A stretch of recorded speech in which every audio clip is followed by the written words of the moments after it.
I'm Michelle Stars, and today I'm going to talk about twin flames. So, what is a twin flame? Have you heard of a twin flame? How do you see a twin flame? What is the difference between a twin flame and a soulmate? So, I'll start from the beginning. So, what is a twin flame? So, a twin flame is, there are supposed to be 144,000 twin flames on the Earth plane, no more. So there are less twin flames than soulmates, let's say. So a twin flame is supposed to be, it's the same soul in two different bodies. And when we were incarnated onto this earth, we search for our twin flames unbeknowingly. It starts in childhood, and unbeknowingly we search for our twin flame. It may take years and years to find them. So it kind of, let me see, the feeling is, it is like I've said, it's the same soul, but it's split into two bodies. Now, these bodies can be, you can be a different nationality, you can be different religions, you can be different backgrounds, different ethical backgrounds. There are lots of ways that twin flames can be. You can be really small and your twin flame can be really tall. And you can have many dislikes. You may not be the same. You may dislike what your twin flame likes, or your twin flame may dislike what you like, but there is a common bond, an inexplicable bond with twin flames. So how do you see twin flames? Those of you who believe that you are twin flames, the twin flame relationship starts off, you can sometimes feel, even before you've met them, that you're going to meet your twin flame. It's just a knowing, and sometimes you can clear up your life, get rid of things, start throwing things away, or just changing the way you think, because you have a knowing, you have an inner knowing that you're going to meet your twin flame. So when you meet your twin flame, it can be instant attraction, or it may not be instant attraction, but there's that connection. I call it a soul bond. And it's like you have this knowing that you've seen this person before, that you've known this person a long time. You can meet your twin flame and after 5 minutes feel like that's it. You want to be with that person for the rest of your life. It doesn't always work out like that though. So moving forward, you can kind of, you have that bond, but then it starts to falter. Then that's when the problems start. So it starts in a way of the runner and chaser. You probably recognize that, those of you who know that you're twin flames. So you have, in twin flames, you have a divine masculine and a divine feminine. It doesn't mean to always say that the divine feminine is in a woman's body or the divine masculine is in a man's body.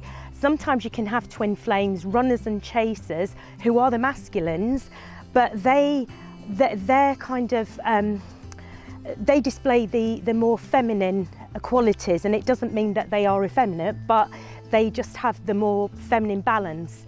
And vice versa, it can happen in the ladies. They can be the runner and display the more masculine qualities and have the more masculine balance. So twin flames have to balance, that's what it's all about. And that's why they have the running and chasing. And for twin flames to come together, they have to go through this. It can go on for years, it can go on for years and years and years, or months, etc. It can sometimes go on for 20 years. And in the meantime, there is kind of a lot of karma that twin flames have racked up in previous lifetimes that they have to get over in this lifetime to come together. So that's when the problems start.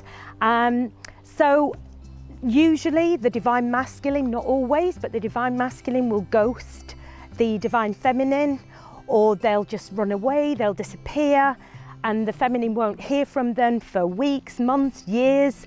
It just depends. But when this happens, it is a period of time that's needed between the divine masculine and the divine feminine, because they have to sort themselves out. So if any of you out there are twin flames and you are in separation, it will end sometimes, but you both have to do the work.